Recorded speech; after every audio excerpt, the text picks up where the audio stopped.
Cek, cek, cek. Halo guys, bagaimana kabarnya? Semoga aman, sehat, sejahtera, dan sentosa ya guys ya. Selamat datang di channel IR Cinema dengan saya Indra yang akan menjadi pemandu pada video kali ini. Di video ini saya akan menceritakan alur film berjudul Apostle yang dirilis pada tahun 2018 lalu dan disutradarai oleh temannya Mad Dog yaitu Gerard Evan. Oke, langsung saja 3, 2, 1, and go.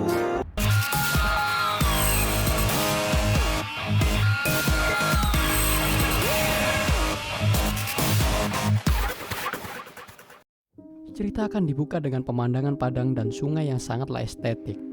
Lalu scene akan berganti pada seorang pria yang bernama Thomas. Ini orangnya. Ia sedang membaca surat dari para penghujat Tuhan, atau sejenis aliran sesat seperti itulah ya, yang telah menculik saudaranya dan menginginkan keluarganya untuk menebusnya. Scene pun berganti ke Thomas yang sedang menaiki kereta menuju suatu tempat untuk membalas surat tersebut. Sesampainya di pelabuhan dan hendak untuk menyeberang, Thomas merasa bahwa kartu undangan yang ia bawa berbeda dengan orang lain, sehingga ia menukarkan kartu tersebut dengan pria di belakangnya dengan sangat cerdik. Karena sudah ditukarkan, akhirnya Thomas pun lolos dan membuat pria korban Thomas tadi ditandai kopernya.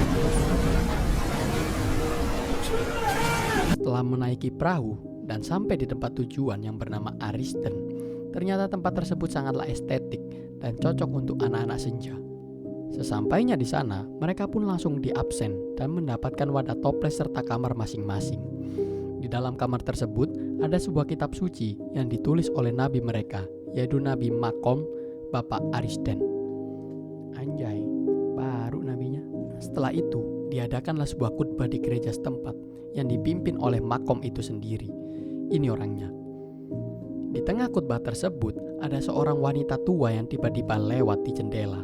Dan hanya Thomas dan Makom yang dapat melihat wanita tersebut. Namun, usut punya usut, setelah dicek, ternyata jarak antara tanah dan jendela itu cukup jauh, sehingga tidak memungkinkan untuk seseorang dapat lewat dan terlihat, kecuali ia menggunakan egrang. Scene pun berganti pada seorang pria yang menjadi korban kelicikan Thomas waktu awal tadi. Pria tersebut tengah disiksa dan hendak dibunuh. Karena salah orang, Makom dan Tuan Queen pun menyadari bahwa ada penyusup di antara mereka. Waktu sudah malam dan aturan di tempat tersebut, setiap orang harus kembali ke kamar masing-masing. Namun, karena Thomas adalah orang yang kepala batu, ia pun menyelinap dan mengintip di suatu jendela yang ternyata ada Makom di tempat tersebut. Makom pun terpantau sedang mengambil darah seorang wanita dan memasuki ruangan rahasia di bawah tanah. Ketika hendak kembali, Thomas berpapasan dengan dua sejoli yang telah selesai bersenggama, yaitu Jeremy dan Fionn.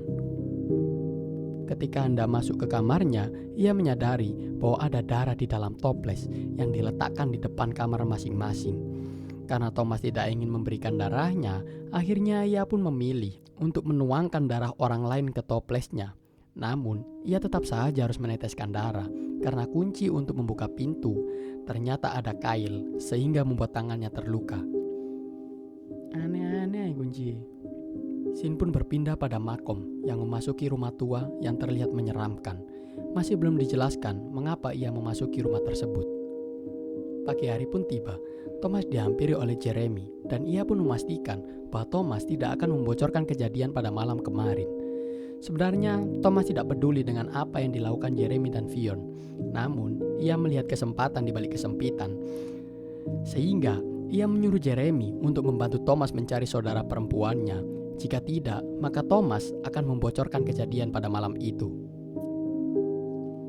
Scene pun berpindah ke gereja, di mana semua pendatang baru diminta untuk berkumpul di gereja tersebut.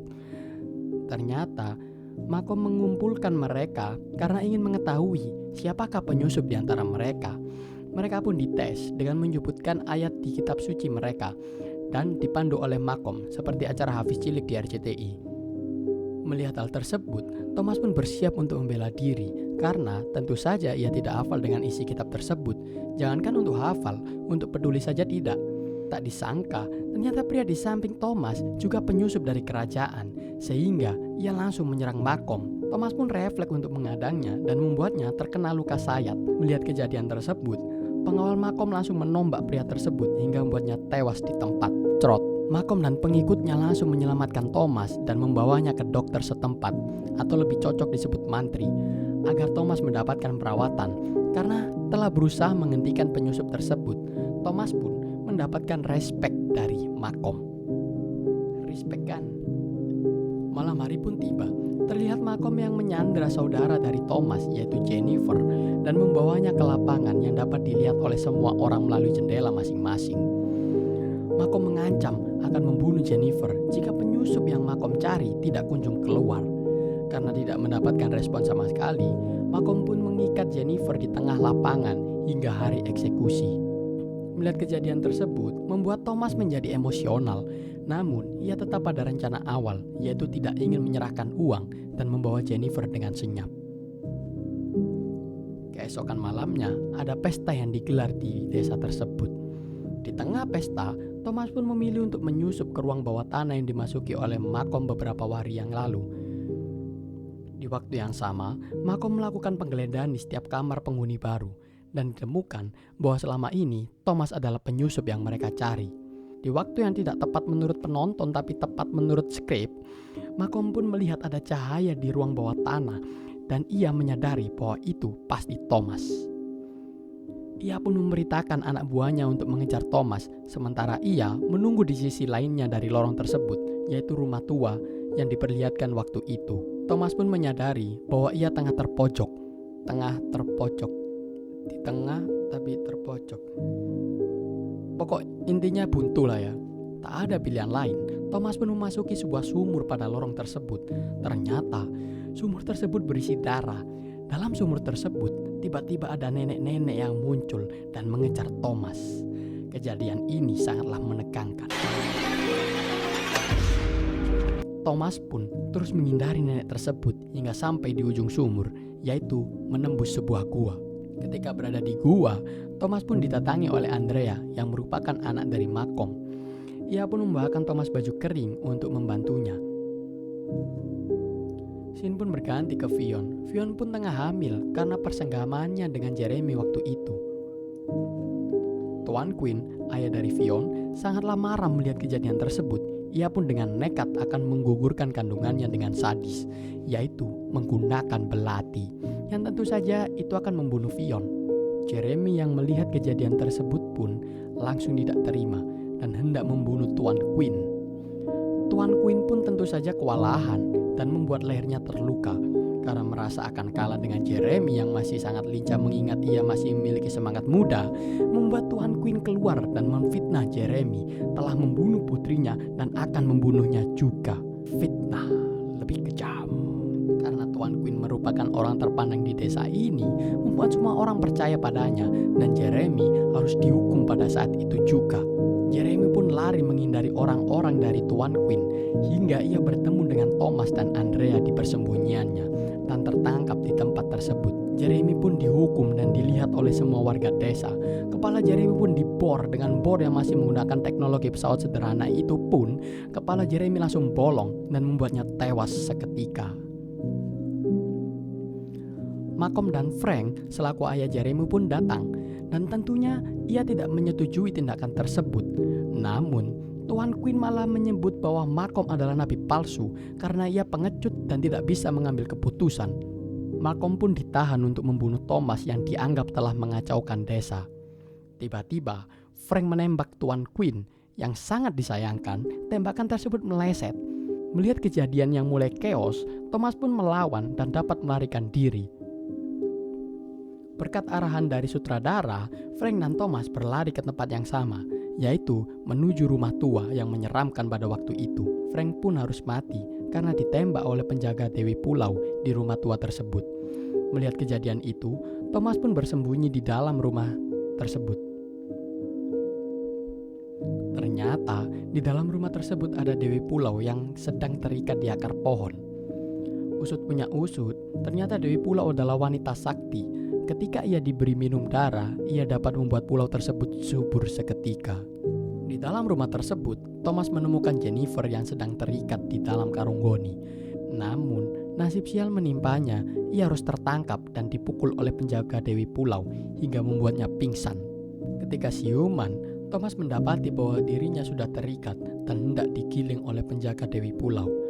Karena semangat dan tekad yang kuat, Thomas pun dapat lolos dan membuat sang penjaga merasakan sendiri senjatanya dan harus tergiling. Thomas langsung menghampiri Dewi Pulau.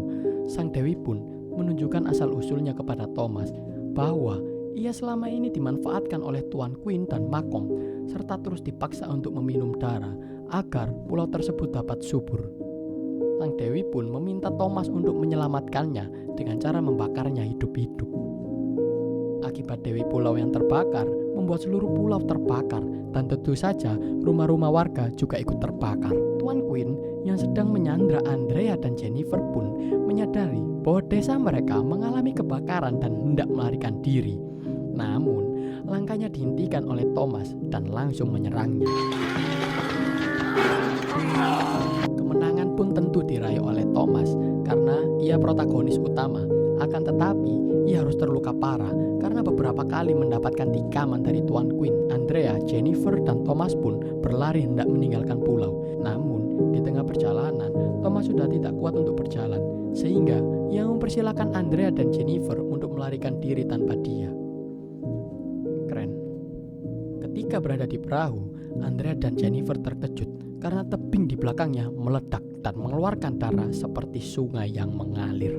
Di tengah penantian malaikat menjemputnya, Thomas dihampiri oleh Malcolm. Mungkin karena mereka tahu bahwa akan mati bersama-sama, mereka pun tidak saling menyerang. Tiba-tiba, Thomas menyatu dengan rerumputan dan membuat scene ini nampak epik dan sangat estetik. Tamat. Ya.